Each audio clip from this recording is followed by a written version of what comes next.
Les pido que me acompañen a Marcos, capítulo 14, del versículo 53 al versículo 65.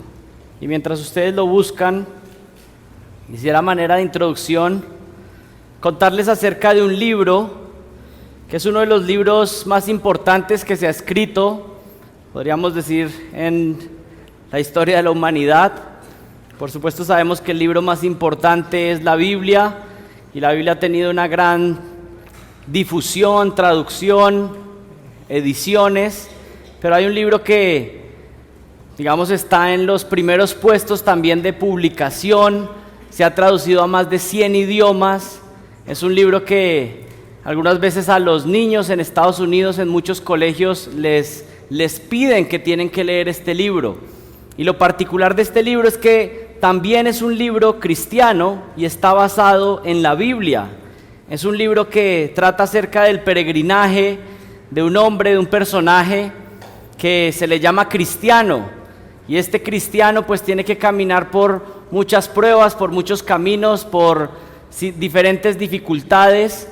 Y lo que está relatando este libro es una novela acerca del camino del cristiano. Es una alegoría, una novela que está narrando lo que un cristiano tiene que vivir. Este libro, algunos de ustedes ya saben cómo se llama, y estoy hablando de un libro que se llama El progreso del peregrino.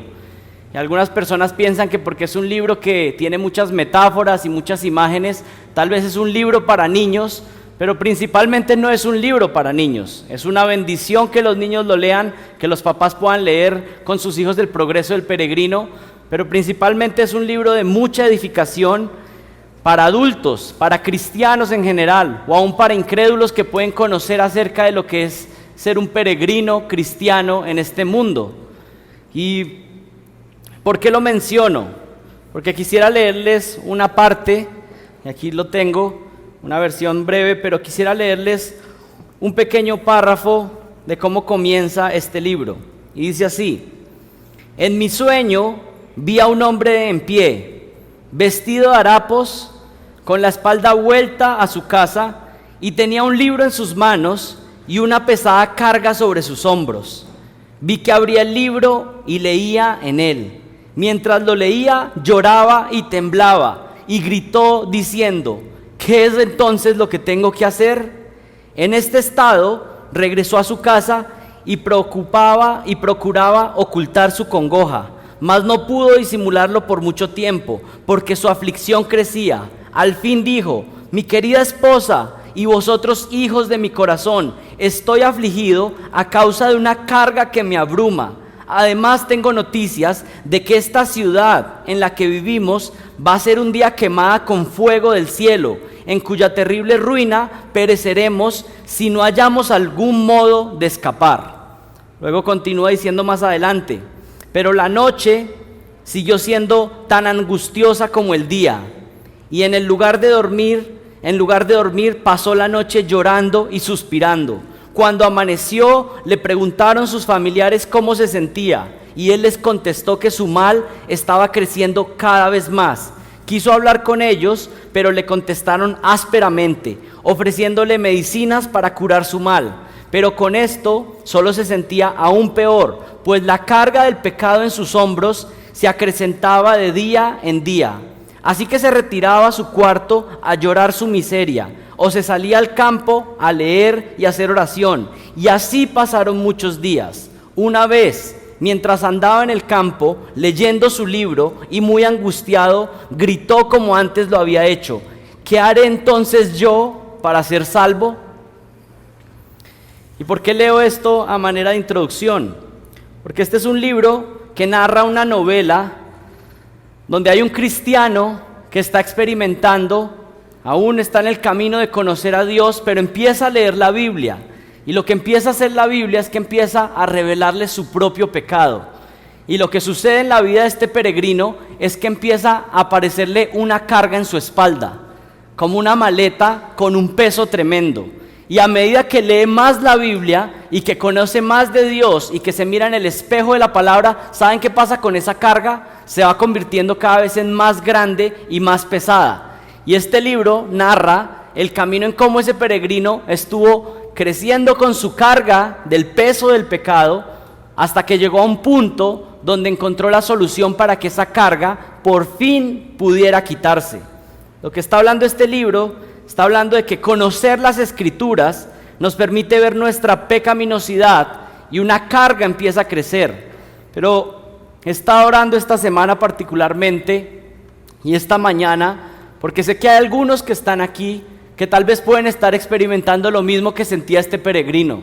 Tal vez una carga muy grande de mucho pecado y sintiendo que tal vez esa carga es imposible de quitarse. Y tal vez están escuchando la palabra de Dios y la carga, lo que está pasando es que va creciendo cada semana y sienten que el peso no pueden llevarlo por la culpa de sus pecados. Y yo creo que hay dos razones para entender por qué esa carga no se ha quitado. Porque aún algunos que están escuchando el Evangelio semana tras semana, aún siguen sintiendo que la carga de sus pecados está sobre sus hombros y que a veces es imposible de sobrellevar. Hay algunos que ni siquiera pueden dormir por la culpa que están sintiendo a causa de sus pecados. Y las dos razones es que tal vez algunos ven su pecado tan grande, su mancha tan sucia, su pecado tan destructivo, que piensan que ha sido tan grande ese pecado que no pueden ser perdonados. Y por eso la carga está ahí y es pesada. Pero hay otros que no pueden quitarse esa culpa, esa carga, porque no entienden la grandeza del sacrificio de Jesucristo.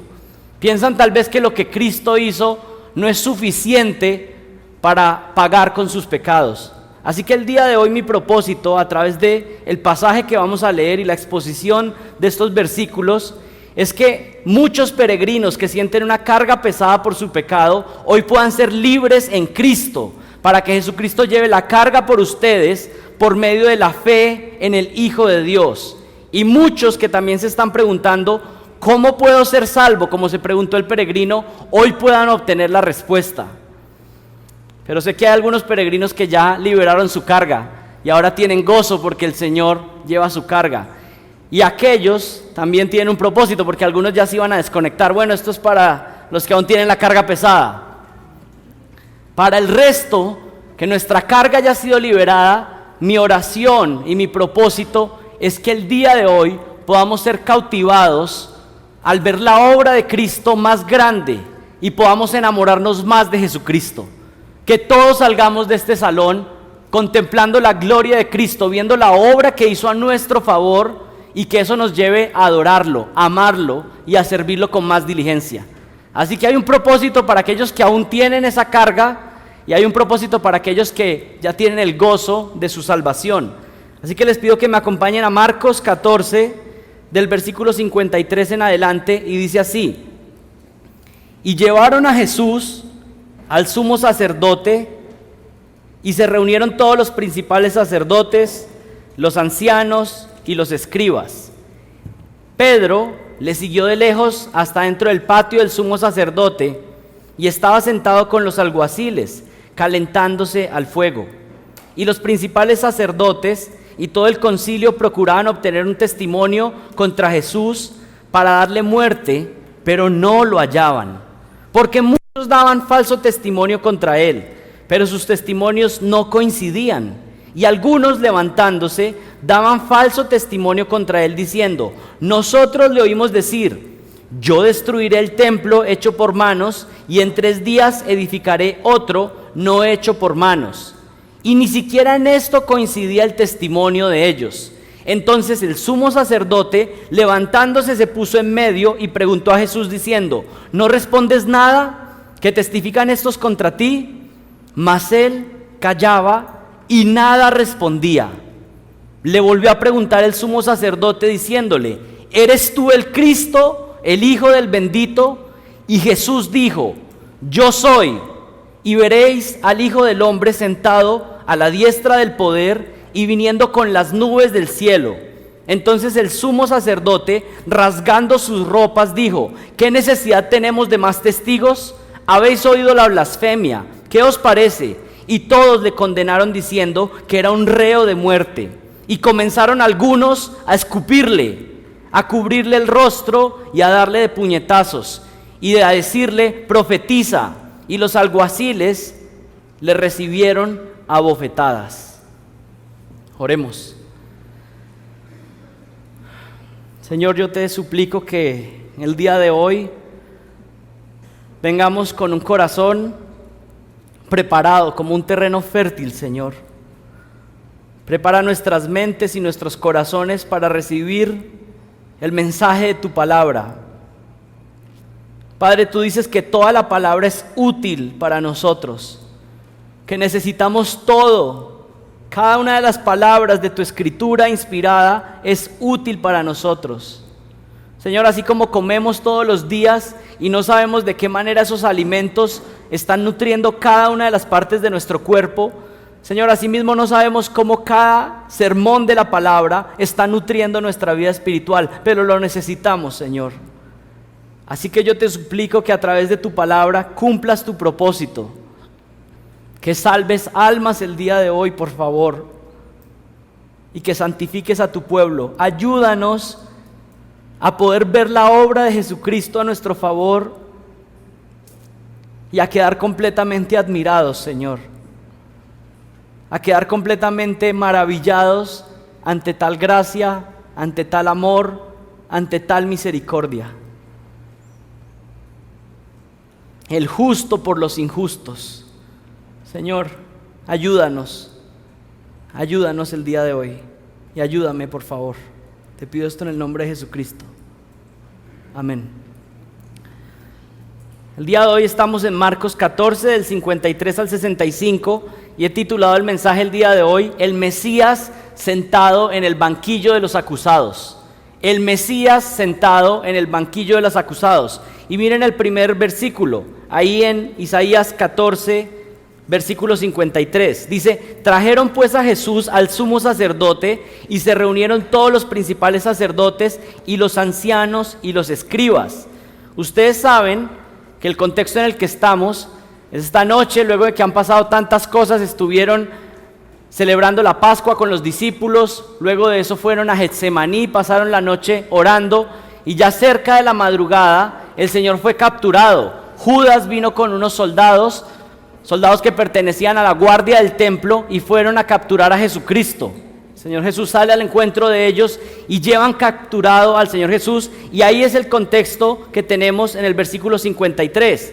Pero en Juan 18, del versículo 12 al 14, se nos informa que entre ese movimiento entre Getsemaní y llegar a la casa del sumo sacerdote, hubo tal vez un encuentro con Anás, que había sido el sumo sacerdote antes que Caifás, pero ahora finalmente llegan a la casa del sumo sacerdote.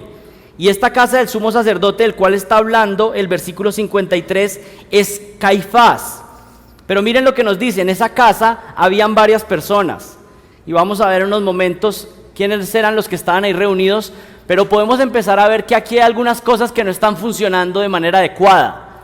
Los judíos juzgaban a las personas de su pueblo, y principalmente el Sanedrín, que era un grupo de 70 personas prominentes, donde había sacerdotes, donde había ancianos, donde había escribas, hombres prominentes en Jerusalén, acompañados con el sumo sacerdote, hacían juicio a las personas, y ellos no podían ejecutar muerte porque estaban bajo el dominio romano. Antes podían hacerlo, pero ahora que estaban bajo el dominio romano no podían hacerlo. Así que ellos primero hacían una especie de juicio eclesiástico para luego mandar al culpable, o al que ellos habían denunciado como culpable, a las autoridades romanas.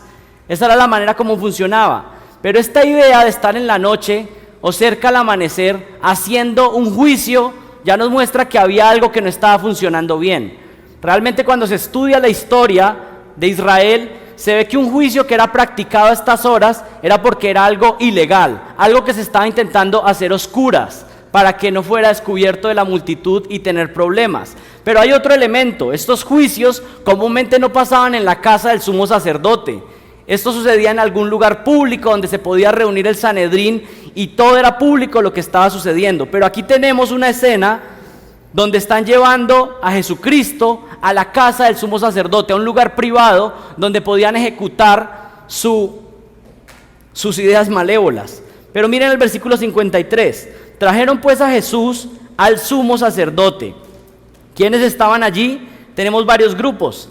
Estaban los principales sacerdotes, estaban los ancianos, estaban los escribas y por supuesto sabemos que si era la casa del sumo sacerdote, pues el sumo sacerdote estaba allí. ¿Cuáles son los grupos que estaban ahí? Estaban los escribas, que eran las personas que eran encargadas de la ley, los expertos, los intérpretes de la ley. También eran aquellos que copiaban la ley y no solamente eso, sino que algunas veces también servían como una especie de notarios en aquella época, certificando los papeles que eran legales, pero principalmente su tarea era la interpretación de la ley. Eran los exégetas del tiempo, podríamos decir que eran los teólogos de la época, estaban ahí reunidos, un grupo de los expertos en la teología, los expertos supuestamente en Dios, pero había un segundo grupo que eran los ancianos. ¿Quiénes eran estos? Hombres de prominencia, también miembros del Sanedrín, que como les dije hace unos minutos era conformado por un grupo de 70 más 1, 70 hombres prominentes con uno que era el sumo sacerdote. Pero tenemos un tercer grupo, los principales sacerdotes. ¿Quiénes eran los sacerdotes? Los encargados de oficiar las fiestas, de liderar al pueblo en la adoración. Y ustedes saben que en el pueblo de Israel había varios papeles fundamentales en el liderazgo de la nación. ¿Cuáles eran esos papeles? Estaba el rey, que era el que gobernaba y dirigía al pueblo, que tenía que dirigir al pueblo, digamos en la parte política, por decirlo de alguna manera, las conquistas del pueblo, pero también era el encargado de liderar al pueblo y mostrar la bondad de Dios para que ese pueblo fuera un adorador de Dios. Un segundo papel que había era el de profeta. Los profetas eran los encargados de traer el mensaje de Dios al pueblo de Dios. Y tenemos un tercer papel que es el de sacerdote. Los sacerdotes, digamos, están haciendo lo inverso a lo que hacían los profetas. Mientras que el profeta es la representación de Dios hacia el pueblo para hablarle al pueblo, ahora el sacerdote es la representación del pueblo para representar el pueblo delante de Dios. Así que los sacerdotes presentaban las ofrendas del pueblo, hacían oraciones de parte del pueblo hacia Dios. Los sacerdotes eran los representantes del pueblo delante de Dios. Pero dentro de ese grupo de sacerdotes había uno en particular que era el sumo sacerdote, que este era el sacerdote principal, el único que tenía la capacidad de entrar al lugar santísimo y presentar ofrenda delante de Dios. Así que este es el grupo que tenemos aquí en la casa. Pero ustedes tienen que detenerse un momento conmigo y pensar que aquí tenemos aparentemente a las personas más espirituales de la nación de Israel. Tenemos a los teólogos, tenemos a los sacerdotes, tenemos a los hombres más piadosos y están conformando un grupo para ver cómo asesinan a Jesucristo. Y esto les puede dar muestras de cuál era el estado espiritual de las personas que estaban liderando a la nación de Israel. Personas que realmente habían perdido su propósito y lo que estaban haciendo era beneficiarse a sí mismos. Tenemos al sumo sacerdote ahí y ustedes saben, pues tal vez no todos, pero algunos, que el sumo sacerdote recibía su posición de manera hereditaria, debía pertenecer al linaje de Aarón. En este caso el sumo sacerdote que aparece aquí es Caifás, que era yerno de Anás, que también había sido sumo sacerdote y que posiblemente estaba en un proceso de transición. Y el sumo sacerdote era encargado de representar al pueblo delante de Dios, pero esto demandaba algo, debía ser un hombre santo, debía ser un hombre puro. Si era alguien que estaba representando al pueblo de Dios, pues este debía ser un hombre que manifestaba santidad. Y miren, lo que había sucedido con estos sacerdotes, y particularmente con el sumo sacerdote, es que era un hombre que sí aparentemente se había comprometido con la santidad. Pero ¿saben con qué tipo de santidad? Con la santidad externa. Es decir, alguien que estaba listo para aparentar que cumplía con todos los requisitos de la ley. Pero ese es un peligro muy grave, no solamente para los sumos sacerdotes y los sacerdotes de aquella época, sino para todos los que estamos aquí sentados, porque estos hombres se habían comprometido con algo, externamente cumplir con las leyes. Se apartaban de no tocar muertos, porque eso los contaminaba, trataban de participar en todas las ceremonias religiosas y las fiestas judías, comían los alimentos que estaban permitidos y se abstenían de comer los alimentos prohibidos, todo lo externo lo hacían. Externamente parecían piadosos y santos, pero ¿saben qué estaba pasando? Eran personas que se habían acostumbrado a hacer todo lo externo, pero habían dejado que su corazón se estuviera pudriendo adentro. Y eso es muy peligroso. Y eso puede estar sucediendo en una iglesia también. Personas que quieren externamente, cuando estoy delante de otros, hablar de cierta manera, comportarme de cierta manera, para que externamente me vean como alguien santo, como alguien puro, como alguien consagrado a Dios. Pero cuando estoy en lo privado, cuando estoy solo, un comportamiento completamente diferente. Pero ¿saben cuál es el problema? Dios está tanto aquí los domingos como el día cuando vas solo en tu carro, como cuando estás solo en tu casa, como cuando estás dentro de tu familia en intimidad. Dios lo sabe todo. Así que Dios no está buscando esta clase de adoradores como estos sacerdotes y sumo sacerdote que externamente cumplían con todo lo aparentemente religioso, pero que internamente su carácter estaba podrido. Dios busca adoradores que le adoren desde el corazón y que eso se manifieste externamente.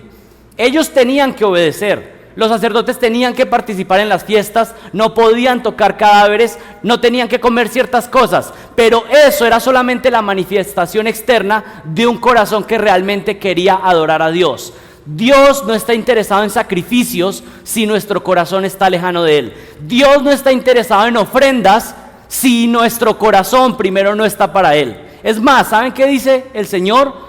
Que nuestras ofrendas, nuestros sacrificios, si nos vienen de un corazón que está limpio, al Señor le desagradan, detesta eso. Dice, mejor no traigan nada si su corazón está lejos de mí. Eso es lo que plantea la palabra una y otra vez. Personas que me adoran con sus labios, pero su corazón está lejos de mí. El Señor dice, no quiero eso. Y esa es la clase de sacerdotes que había en aquella época. Miren, es tan importante el papel que tenían los sacerdotes que en Levítico 4:3 se dice que los sacerdotes, la culpa de su pecado caía de alguna manera en el pueblo. Es decir, si el sacerdote pecaba, eso contaminaba espiritualmente al pueblo. El sacerdote era un representante del pueblo y su pecado afectaba al resto de la nación. Por eso es que en Oseas 4:9 se nos dice que hay una relación entre el liderazgo espiritual y el pueblo. Les leo lo que dice Oseas 4:9. El pueblo será tal cual como es su sacerdote. El pueblo será tal cual como es su sacerdote. Como eran los líderes espirituales, así mismo es el pueblo que les sigue. Hay una conexión espiritual. El sacerdote era un representante del pueblo. Y aquí con lo que estamos leyendo, sabemos que el sacerdocio en Israel había llegado a un estado lamentable. Estos ya no eran hombres santos que estaban representando a Dios. Estos eran hombres que habían convertido el templo un negocio y ya no eran representantes de Dios ante el pueblo, ni estaban representando el pueblo ante Dios, sino que eran representantes de sí mismos. El templo se había convertido en un negocio para ellos y estaban dispuestos a hacer lo que fuera para que nada estorbara su negocio. Se estaba apareciendo alguien, un líder prominente, que la gente estaba siguiendo, que estaba enseñando la palabra de Dios, y ellos ¿qué dicen? Este está dañando y va a estorbar lo que estamos haciendo. Así que ¿qué hay que hacer? Hay que matarlo, hay que destruirlo. Esta es la clase de líderes que estaba liderando a Israel. Su odio y la preparación para la ejecución de Jesucristo había comenzado antes. Ustedes saben que ese odio comenzó muy temprano. Acompáñenme a Marcos capítulo 3, versículo 6. Marcos 3, versículo 6 dice: pero cuando los fariseos salieron, enseguida comenzaron a tramar con los herodianos en contra de Jesús para ver cómo podían destruirle. Se estaban uniendo los fariseos, se estaban uniendo los herodianos y ahora se estaba uniendo todo el poder religioso del templo para destruir, pero esto comenzó desde muy temprano. Y miren que esa palabra se repite una y otra vez: ¿cómo podían destruir a Jesús? Este se está oponiendo con mis planes, Jesús es un estorbo para mis planes, así que voy a ver cómo lo elimino de mi panorama. Vayan a Marcos capítulo 11, versículo 17.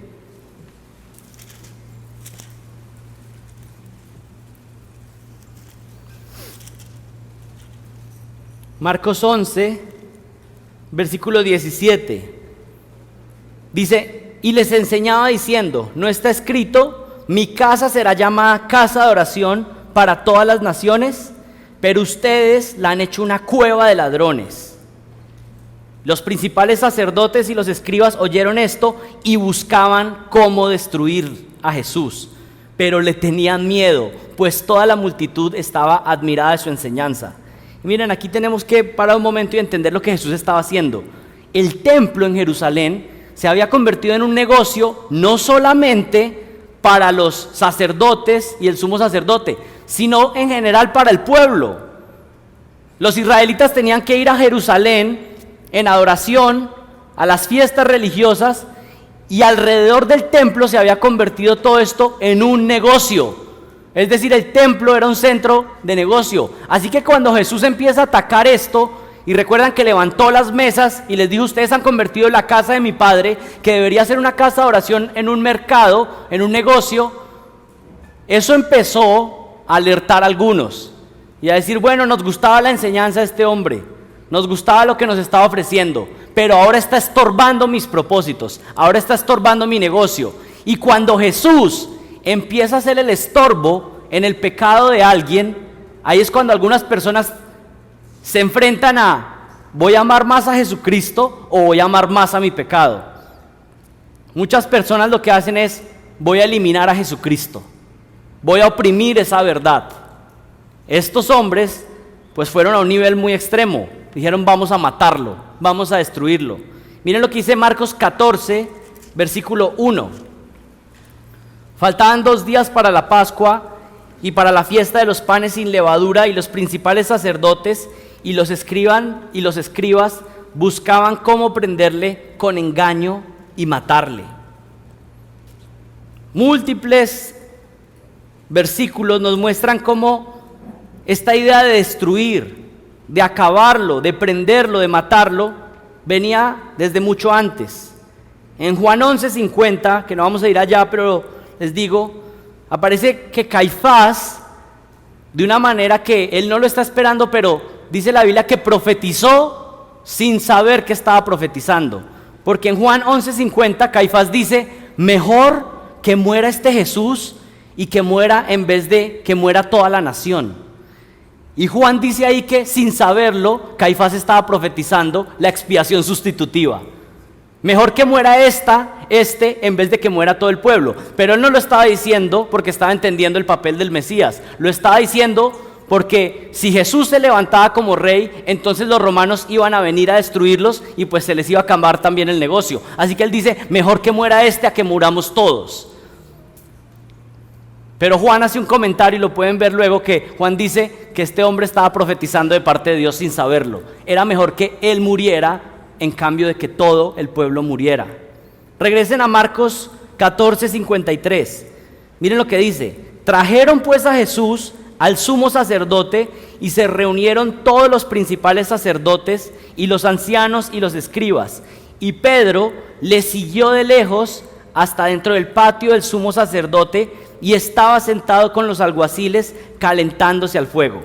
Y miren, todo lo que vamos a ver en estos versículos nos narra esta situación de Jesús ahí en la casa del sumo sacerdote, pero hay como una nota de paréntesis en el versículo 54, donde dice que Pedro, aunque primero huyó, parece que Pedro reflexionó y dijo, yo prometí que iba a estar con él hasta el final.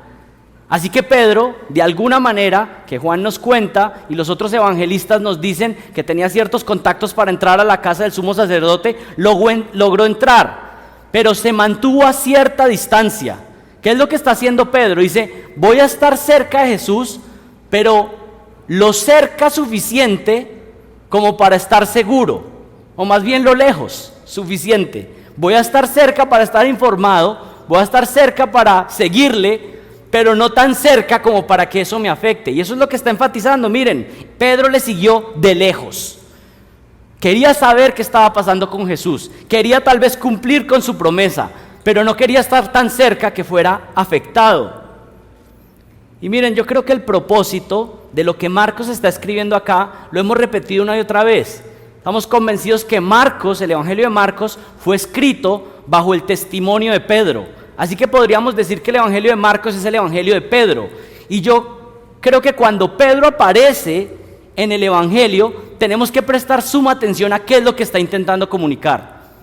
Y yo creo que el punto aquí de esta sección, porque ustedes luego pueden bajar su mirada al versículo 66, y va a aparecer la negación de Pedro en el patio. Pero miren, ¿saben qué es lo que está haciendo Pedro acá? ¿Y por qué se inserta en la historia? Y parece que ese versículo ahí parece que no tiene nada que ver. Lo que Pedro está haciendo a través del relato de Marcos es que está diciendo, miren, dos cosas sucedieron similares para Jesús y para mí en ese momento. Jesús fue presionado con una presión inmensa y él jamás se rindió. Yo fui presionado con una presión aún menor y yo traicioné a mi Señor. Lo que está haciendo Pedro aquí a través de Marcos es intencional. Está tratando de mostrar la superioridad de Jesucristo por encima de todos los hombres y en este momento en particular por encima de Pedro, diciendo, Él siempre es el héroe, Él siempre triunfa, mientras que nosotros siempre fallamos y siempre somos débiles. Él es fuerte, Él es el héroe y nosotros somos siempre necesitados de Él. Eso es lo que está planteando Marcos aquí.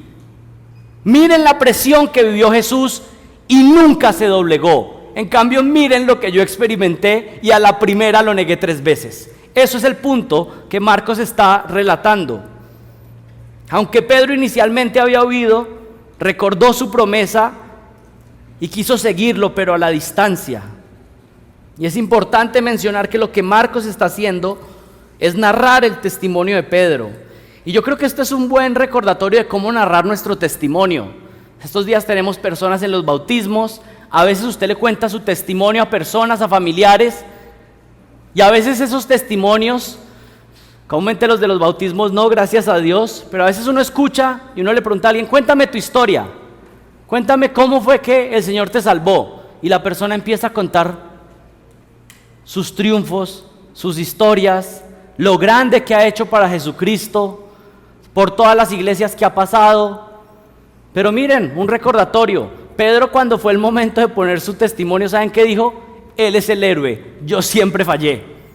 Esa es la manera como Pedro narra su testimonio. Y esa es la manera como todos nosotros deberíamos narrar la historia de nuestra vida. Yo he sido un gran pecador, pero yo tengo un gran Salvador. Miren el versículo 55 en Marcos 14.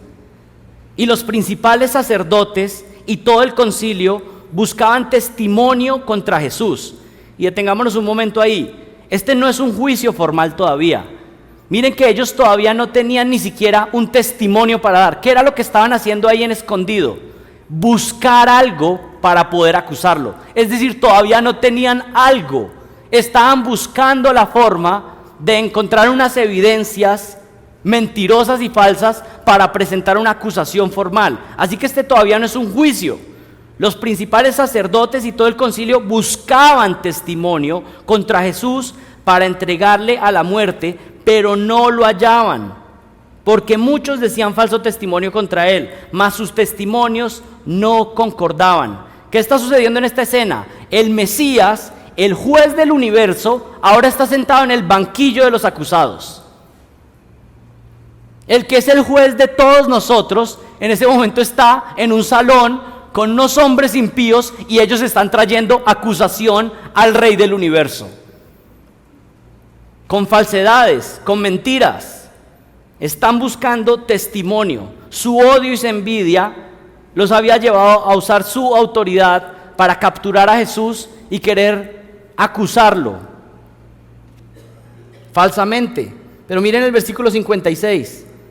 Porque muchos decían falso testimonio contra él, mas sus testimonios no concordaban. Lo que nos dice el versículo 56 es que aunque venían varios a dar testimonio en su contra, sus testimonios eran falsos y no concordaban el uno con el otro. ¿Saben cómo funcionaban estos juicios o este tipo de, digamos, de denuncias? En Israel, para que una denuncia fuera aceptada, tenían que haber 2 testigos que dieran el mismo testimonio. Así que la manera que lo hacían es que llamaban a los testigos de manera independiente. No venían al mismo tiempo, sino que cada uno venía de manera independiente y cada uno presentaba su testimonio. ¿Para qué? Para que no se pusieran de acuerdo, o para que el uno no escuchara la versión del otro y con eso cuadrara la historia del testimonio, sino que si venían de manera independiente, entonces cada uno iba a contar cómo habían sido los hechos, y luego aquellos hombres piadosos y justos tenían que tomar una determinación. Pero piensen de esta manera: ellos querían hacer caer a Jesús, pero ¿cómo serían de contradictorios los testimonios que ni siquiera se ponían de acuerdo, aun cuando habían intentado traer testigos falsos? Y eso, pues, ustedes no necesitan mucha imaginación. ¿No han visto que eso pasa muchas veces en la justicia? Traen un testigo, traen el otro y cada uno inventa. Luego el uno dice una cosa y después dice: no, yo no dije eso. ¿Por qué? Porque son mentirosos, son falsos. Pues esto no es una novedad. Ya estaba sucediendo, pero en este momento está sucediendo con el juez del universo. Tan falsas eran las declaraciones de esos testigos que ni siquiera acordando ser testigos falsos pudieron ponerse de acuerdo para un testimonio que sonara más o menos real. Miren el versículo 57. Entonces, levantándose unos, dieron falso testimonio contra él, diciendo: nosotros le hemos oído decir: yo derribaré este templo hecho a mano, y en 3 días edificaré otro hecho sin mano. Pero ni aún así concordaban en el testimonio. Y miren, Jesús había dicho algo similar en Juan 2:19. Él había declarado que si destruían el templo de su cuerpo, Él lo levantaría luego de 3 días, haciendo referencia a su muerte y resurrección.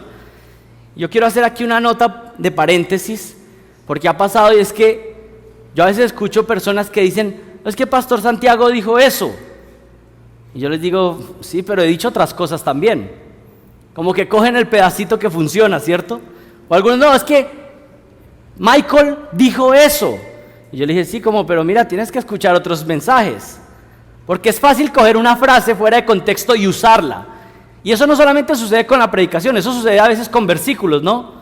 No, pero es que este versículo dice esto. Pero mira, el consejo es el consejo completo de Dios. Así que creo que lo que estaba pasando aquí es que tomaron una frase de Jesús y la acomodaron a su antojo para poder atacarle y decir: Jesús está diciendo que Él va a derribar todo el templo y que Él mismo lo va a construir en 3 días. El Señor Jesús no estaba diciendo eso. Por supuesto, en ese contexto para muchos era pues la destrucción de su negocio, y por eso los enfurecía tanto. El versículo 59 lo que está diciendo es que ni aún organizados podían ponerse de acuerdo. Miren el versículo 60. Entonces el sumo sacerdote, levantándose en medio, preguntó a Jesús diciendo: ¿no respondes nada? ¿Que testifican estos contra ti? Lo que está pasando es que ellos están acusando, están trayendo diferentes acusaciones delante del Señor, pero el Señor se quedaba completamente callado, no decía nada. Aunque estaban diciendo mentiras, el Señor estaba en silencio, mostrando su dominio propio, mostrando su humildad. Pero principalmente, ¿saben qué estaba haciendo Jesucristo? Estaba cumpliendo la profecía de Isaías 53. Acompáñenme a Isaías 53. El Señor está cumpliendo Isaías 53 porque Dios profetizó que enviaría a su siervo sufriente para que Él cargara con el pecado de muchos. Él sería un cordero perfecto que iría mudo al matadero para pagar por nuestros pecados. Y aquí yo quiero que por un momento ustedes se detengan y entiendan de quién estamos hablando. Estamos hablando del autor de la vida, de nuestro Dios, de nuestro Señor. Un día todos nosotros, y aún todos aquellos que no creen en Jesucristo, van a tener que doblar sus rodillas delante de este Rey. Y este Rey exaltado, el Rey del universo, un día se despojó y vino y se humilló. Pero la razón de esa humillación, ¿saben cuál es? Nuestro pecado. Él no hizo esto porque sí, lo hizo porque nosotros estábamos completamente manchados y Él estaba viniendo a rescatarnos. Lo que merecía el Señor Jesucristo es que todos se doblegaran delante de Él. ¿Saben? Hasta los demonios entendían eso y se tiraban y decían: tú eres el Hijo del Dios Altísimo. Pero nosotros, los seres humanos, vino Él y lo que hicimos fue que lo matamos. Pero ¿por qué Él estaba permitiendo esto? ¿Y por qué lo estaba haciendo de la manera que lo estaba haciendo? Mudo. Porque estaba yendo a pagar la culpa de nuestros pecados, de manera voluntaria, de manera humilde. Miren Isaías 53, el versículo 3. Despreciado y desechado entre los hombres. Y entienda que estamos hablando del siervo sufriente, del Mesías, del Rey. Dice que Él fue un varón de dolores, fue experimentado en quebranto, y dice como que escondimos de Él el rostro. Y esa figura que aparece ahí de que escondimos de Él el rostro es como cuando uno ve un rostro que está golpeado, desfigurado, una herida tremenda que uno voltea la cara como no queriendo ver. Eso era lo que estaba produciendo. Rechazo absoluto. Dice que fue menospreciado y no lo estimamos. Versículo 4. Ciertamente Él llevó nuestras enfermedades, sufrió nuestros dolores. Nosotros le tuvimos por azotado, por herido de Dios y abatido. Mas Él fue herido por nuestras rebeliones, molido por nuestros pecados. El castigo de nuestra paz fue sobre Él, y por su llaga fuimos nosotros curados. El versículo 6 dice: todos nosotros nos descarriamos como ovejas, cada cual se apartó por su camino, mas Jehová cargó en Él el pecado de todos nosotros. Tú a veces dudas de que tu pecado puede ser perdonado. Recuerda que Jesucristo llevó la carga de tu pecado sobre Él completamente. ¿Piensas que tu pecado no puede ser perdonado? Recuerda que Jesucristo pagó absolutamente y siéntete libre, gózate en el Evangelio. Puedes ser perdonado porque Cristo llevó la carga completamente. El Padre puso la carga sobre Él, es lo que está diciendo el versículo 6. Y miren lo que dice el versículo 7 en Isaías 53.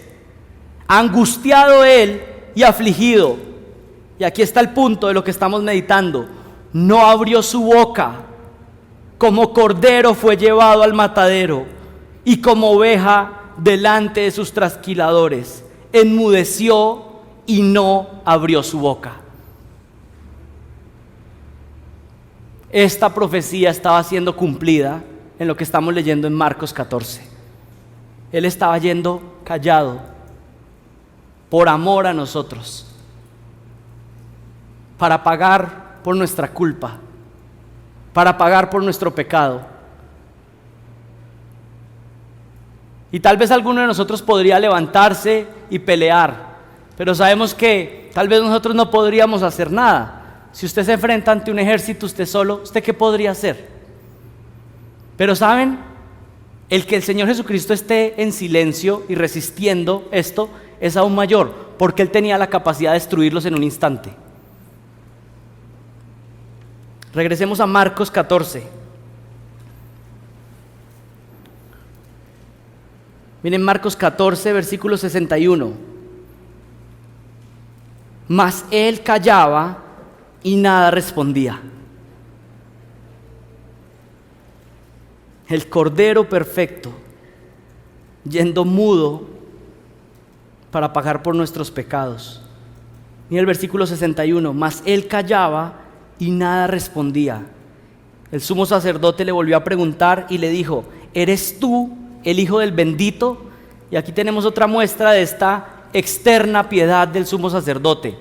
No se atreve a decir: ¿eres tú el Hijo de Jehová? Porque ellos no mencionaban el nombre de Dios, porque era tal vez algo muy irrespetuoso. Entonces estaban dispuestos a asesinar a un inocente, pero él era muy piadoso y decía: el Hijo del bendito. Porque miren, esta es una manera en cómo algunos quieren mostrar su santidad, en la manera en que hablan solamente. Por supuesto mostramos la santidad en cómo hablamos, pero si eso no está adentro, es simplemente palabrería. el Hijo del bendito, tan piadoso, pero estando dispuesto a matar al Hijo del bendito en ese momento. Mira el versículo 62, y Jesús les dijo, y aquí sí va a hablar nuestro Señor: ¿eres tú el Hijo del bendito? Y Jesús le dijo: yo soy. Y veréis al Hijo del Hombre sentado a la diestra del poder de Dios y viniendo en las nubes del cielo. Y ustedes saben que Marcos, los que han estado aquí por los últimos 2 años, hemos visto cómo el Señor Jesucristo había estado una y otra vez diciendo que no dijeran que Él era el Mesías, que no lo dijeran públicamente. Lo había hablado con sus discípulos, lo había hablado con la mujer samaritana, pero siempre en un contexto íntimo. Aún los demonios a veces venían y le decían: pues sabemos quién eres el Hijo de Dios, el Hijo del Altísimo. Y el Señor les decía que se callaran, que no lo dijeran.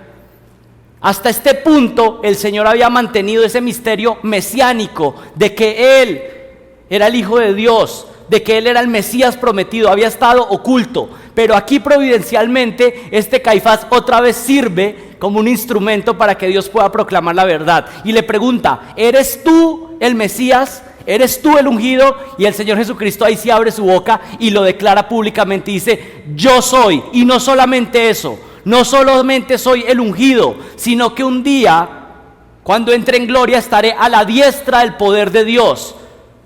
Que conectado, y que los judíos lo entendían, que eso solamente era una referencia para el poder mismo de Dios. Lo que estaba diciendo: no solamente soy el Mesías, soy Dios mismo, de la misma clase del Padre, con el mismo poder y autoridad de Dios. Nadie más puede estar a la diestra del Padre si no es Dios mismo. Les está diciendo: no solamente soy el Mesías, no solamente soy el ungido, sino que Caifás, yo soy tu juez.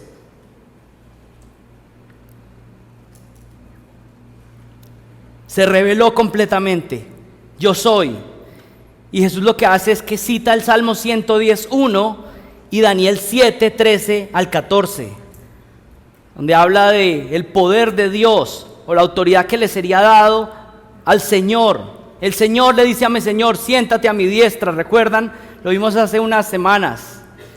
Y también Daniel con esta profecía del Hijo del Hombre viniendo entre las nubes, como una referencia del Mesías viniendo del cielo. Pastor John MacArthur lo explica de la siguiente manera: escuchen con atención. El título Hijo del Hombre era una conocida designación para el Mesías, y la diestra del poder era un título figurado para Dios.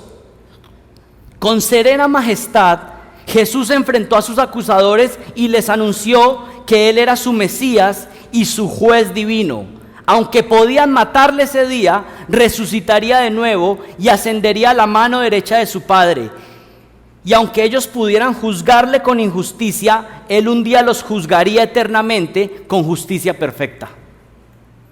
El juez, el Mesías, sentado en el banquillo de los acusados. Miren, imagínense esto: estos hombres que estaban abusando de Jesús, que se estaban poniendo como jueces, un día van a tener que enfrentarse contra Jesús. Imagínense ese encuentro. Esos que estaban golpeándole, que estaban escupiéndole, que se estaban burlando de Él, un día van a tener que presentarse cara a cara delante de Jesús. Pero quiero decirles algo: no solamente Caifás y sus camaradas van a tener que presentarse delante de Jesús y avergonzarse por lo que hicieron. Todo aquel que rechace el mensaje del Evangelio y siga viviendo una vida de pecado, sin rendirse delante de Jesucristo y venir por los términos que Él da de gracia, todo aquel que siga en esa condición va a tener que venir un día con Caifás y con todos sus otros amigos a presentarse delante del juez del universo.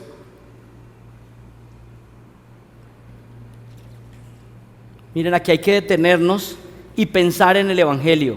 Es el único acuerdo de paz, sin injusticia, donde los criminales no van a ser juzgados, pero no porque simplemente se le pasaron los crímenes, sino porque alguien perfecto pagó por ellos.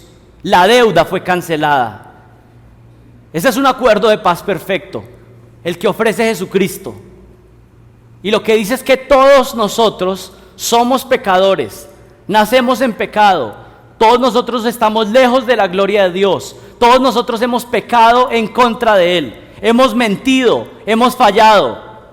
Y Jesús está diciendo, te estoy hablando a ti, para que prestes atención tú, porque nuestras faltas han sido muchísimas. No hay ninguno en este salón que pueda decir que ha obedecido perfectamente delante de Dios. Desde el que está predicando hasta el último que está sentado en este salón, todos le hemos fallado a Dios una y otra vez. Es más, me atrevería a decir que hoy mismo ya le hemos fallado. Y no solamente una vez, sino varias veces. Con nuestros pensamientos, con nuestras actitudes, con nuestras miradas, con nuestras palabras. Y piensas tú que te vas a presentar delante de Dios y le vas a decir, ¿yo viví de una manera perfecta? ¿Puede alguno aquí pararse y decir que vivió de manera perfecta delante de los estándares de Dios? Que fue demasiado bueno como para que Él lo premie en el cielo y le diga, te ganaste el cielo por lo bien que obedeciste, por lo bueno que hiciste, por las buenas obras. No existe ni uno solo. No existe ni uno solo. Por la manera en que hemos vivido todos aquí, lo que merecemos es el infierno por la manera que hemos vivido. Usted sabe lo que pasaría si se pusiera público lo que hay en su mente y en su corazón. Imagínese que se pudiera poner aquí una pantalla donde reprodujera todo lo que usted ha pensado este último mes. Miren, todos nos voltearíamos y nos ocultaríamos. ¿Saben por qué? Porque eso muestra la maldad que hay en nosotros. No hay ninguno que pueda presentarse delante de Dios y decir que es justo por sí mismo. Pero esas son las malas noticias. La buena noticia es que hubo uno que vivió perfectamente. Hubo uno que obedeció perfectamente. Hubo uno que si hubieran puesto la pantalla de sus pensamientos, de sus motivaciones, y todo lo que viéramos hubiera sido puro y limpio. Y ese fue el Señor Jesucristo. ¿Y saben qué dice? Que Él obedeció perfectamente. Y si tú te arrepientes de tus pecados y crees en el sacrificio de Jesucristo, entonces esa obediencia ahora está a tu favor, en tu cuenta. Y el Padre te ve como si hubieras obedecido la vida, como si hubieras vivido la vida de Cristo, como si hubieras obedecido perfectamente. Pero ¿saben qué es tan triste? Que estoy seguro que hay personas aquí sentadas que están más enamoradas de su pecado y están dispuestos a mandar su alma al infierno en vez de soltar su pecado el día de hoy y aferrarse a Cristo. Y eso debería hacer temblar la vida de alguien que está escuchando que el Señor le está diciendo, arrepiéntete hoy, y sigue aferrado a su pecado. Y Jesucristo está ahí diciéndole, estoy listo para perdonar, pero ¿saben qué? Está escupiéndole la cara a Cristo y está diciéndole, amo más mi pecado.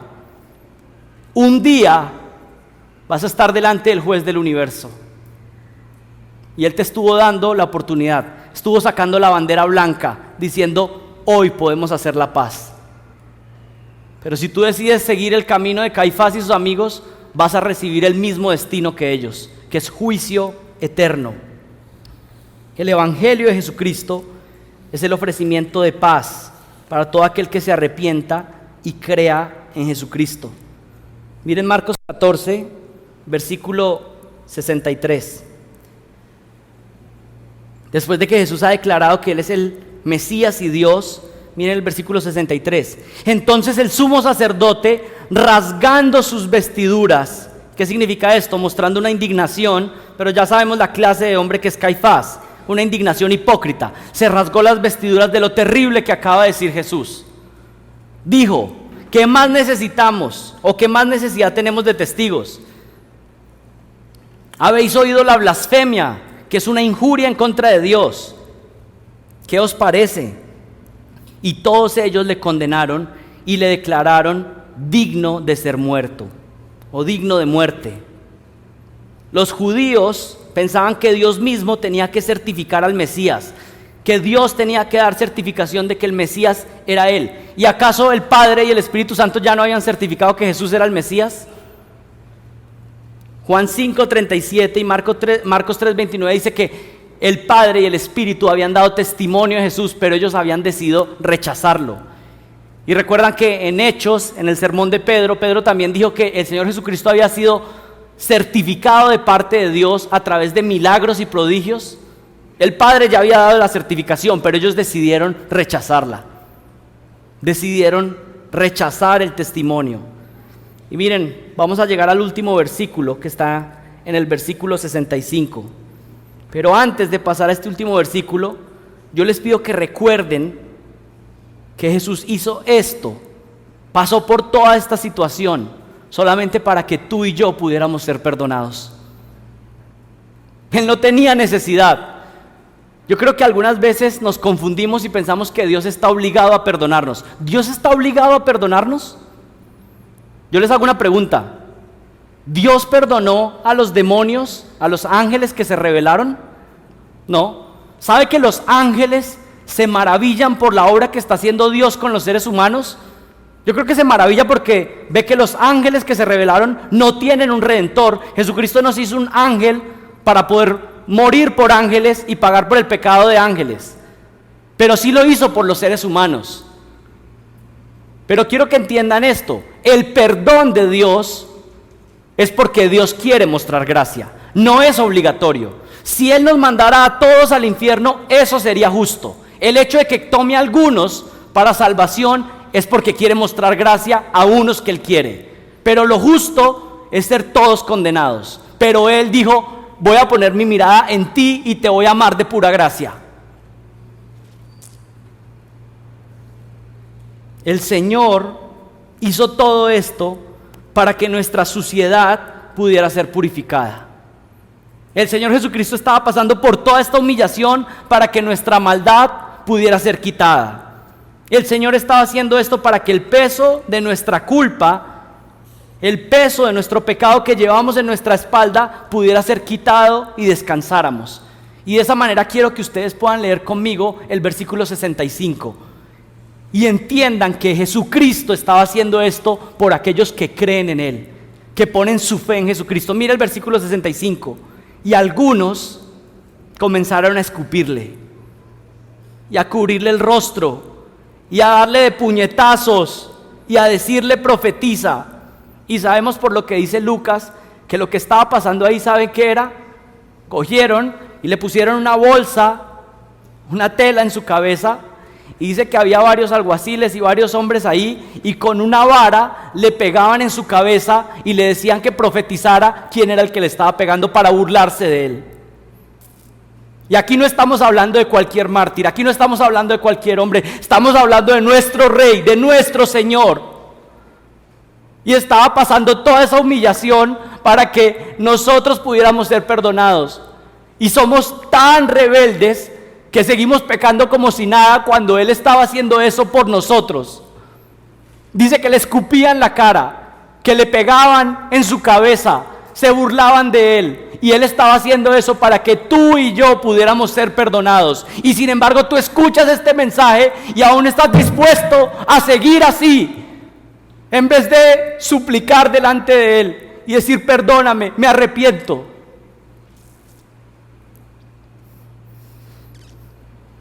Y algunos comenzaron a escupirle y a cubrirle el rostro y a darle puñetazos y a decirle: profetiza. Y los alguaciles le daban de bofetadas. Y algunas veces vemos nuestro pecado y pensamos que Dios no puede perdonarnos una vez más. Yo sé que esa es la experiencia de nosotros como cristianos, porque pecamos y decimos: ¿el Señor podrá perdonarme una vez más? Otra vez estoy haciendo lo mismo, y ya he pedido perdón por este pecado 10 veces, 20 veces, 100 veces. Y si está esa duda, ¿sabes qué?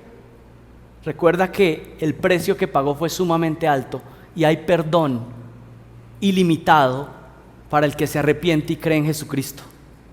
Puede ser perdonado, la carga puede ser quitada si crees en Él.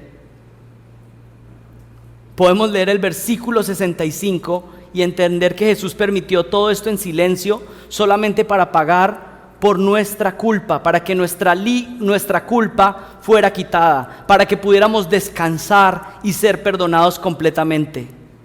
Recibió escupas para que tú y yo pudiéramos estar completamente limpios. Recibió burlas y vergüenza mientras le pegaban en la cabeza para que tú y yo jamás tengamos que avergonzarnos por nuestro pecado. Recibió golpes y heridas en su cuerpo para que nosotros por la eternidad fuéramos sanados de la llaga de nuestro pecado y para que podamos estar en gloria con Él. Él llevó nuestras cargas, Él llevó nuestras culpas. Él, siendo inocente, tomó el lugar que nosotros debíamos recibir. Él llevó nuestro pecado. Si te arrepientes y crees en Él, puedes disfrutar de su gozo por la eternidad, no porque eres perfecto, no porque nunca pecas, todos pecamos, pero porque Él pagó por nuestros pecados, Él pagó en nuestro lugar. No hay nada que puedas añadir, solamente cree en Jesucristo, cree en su sacrificio perfecto y podrás ser salvo. Mira a Jesucristo y empieza a clamar: Señor, creo en ti y tú eres la única esperanza que tengo. No tengo nada más a que aferrarme. Si tú no me salvas, si tú no eres mi abogado, entonces no puedo ser salvo. Pero si tú estás a mi favor, entonces sé que soy perdonado. Clame y suplique por salvación. Y si usted ya es del Señor, entonces alabe a Jesucristo y diga: gracias, gracias por haberte puesto en mi lugar. Gracias por perdonarme de mis pecados. Adore a Jesucristo. Que en este momento se levanten adoraciones a nuestro Rey por lo que ha hecho. Entrégale tu alma por completo a Jesucristo. Él es el pan de vida. Come de Él y jamás tendrás hambre. Él es fuente de aguas vivas. Bebe de Él y jamás tendrás sed. Él es la puerta por la cual entran las ovejas. Entra a través de Jesucristo. Él es la luz del mundo. Deja que Jesucristo alumbre tu oscuridad y puedas ver por primera vez. Él es el buen pastor, así que déjate pastorear de Jesucristo. Jesucristo es la resurrección y la vida. Deja que Jesucristo te lleve a nacer de nuevo el día de hoy y puedas ser una nueva persona a partir del punto en que el Señor te salva, te rescata, te justifica. El Mesías, que un día se sentó en el banquillo de los acusados para ser condenado, un día será el juez de todos y necesita ser su amigo. Yo te animo a que a partir de hoy seas amigo de Jesucristo y le seas fiel y le seas leal.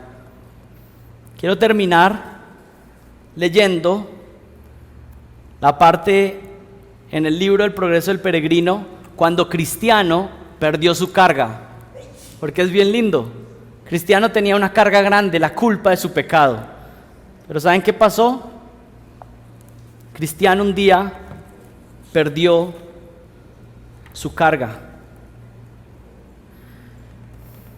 Vi en mi sueño que el camino por donde Cristiano tenía que pasar estaba cercado a los lados por un muro que se llamaba la salvación, y que Cristiano iba subiendo a buen paso, aunque no sin fatiga, a causa de la carga que todavía llevaba sobre sus hombros. Corrió así hasta que llegó a un lugar más elevado donde había una cruz, y un poco más abajo había un sepulcro que estaba vacío. En mi sueño observé en el momento en que Cristiano llegó al lugar de la cruz. Su carga se soltó de sus hombros y cayendo al suelo rodó hasta caer en el sepulcro y no la volví a ver jamás. Cristiano, sintiéndose ya aliviado, exclamó en la abundancia de su gozo: bendito aquel que me ha dado descanso con sus penas, con su vida y con su muerte. Allí se quedó parado por algunos instantes, muy asombrado de ver qué tan fácilmente se le había caído su carga. Y miraba hasta que las lágrimas le corrieron abundantemente por sus mejillas. Mas he aquí que mientras estaba mirando y llorando, llegaron a él 3 seres resplandecientes, los cuales le saludaron diciendo: la paz sea contigo. Enseguida el primero le dijo: tus pecados te son perdonados. El segundo le quitó sus andrajos y lo vistió de ropas de gala. El tercero le puso un sello en su frente y le entregó un rollo de pergamino que llevaba un sello con el encargo de leerlo en el camino y de entregarlo en la puerta de la ciudad celestial. Cristiano ahora dio 3 saltos de puro gozo y siguió su camino diciendo: agobiado estaba bajo el peso de mis pecados sin que nadie me pudiera aliviar, hasta que llegué aquí. Oh, qué magnífico lugar es este. ¿Será que aquí comienza el gozo? ¿Es este el lugar donde había de caerse mi carga y romperse las cuerdas que me tenían atada? Y miren cómo termina: bendita cruz, bendita sepultura, pero más bien bendito el que murió por mí en esa cruz. Hermanos, el Señor murió en nuestro lugar, y todo aquel que se arrepienta y crea en Jesucristo puede ser completamente perdonado. Oremos. Señor, te doy gracias por tu bondad, por tu misericordia. Gracias por el bendito evangelio, Señor. Pero gracias por la obra de Cristo a nuestro favor, que siendo aún pecadores, Él murió por nosotros, pagó por nuestros pecados y nos da vida nueva. Gracias porque Él, siendo limpio y justo, un día tuvo que sentarse ahí para ser acusado, Señor, como si fuera un delincuente, siendo completamente perfecto. Pero gracias que ya que Él recibió el castigo, ahora nosotros no tenemos que recibirlo. Gracias porque nuestro pecado fue cancelado. Gracias porque la tumba está vacía, porque Él no quedó muerto, sino que se levantó, mostrando que la deuda había sido cancelada. Y gracias, Señor Jesucristo, porque como dice tu palabra, sé que estás intercediendo por nosotros para que perseveremos hasta el final. Y es hermoso saber que jamás perderemos nuestra salvación, no por nuestra fidelidad y nuestra persistencia, sino por tu fidelidad. Porque tú no perderás a ninguna de tus ovejas, porque estamos en tu mano y nadie puede saltar de tu mano. Somos ovejas de tu prado, somos ovejas de tu redil, Señor. Y te damos gracias por tu bondad y por tu misericordia. Señor, te pedimos que nos bendigas y nos guíes. En el nombre de Jesucristo oramos. Amén.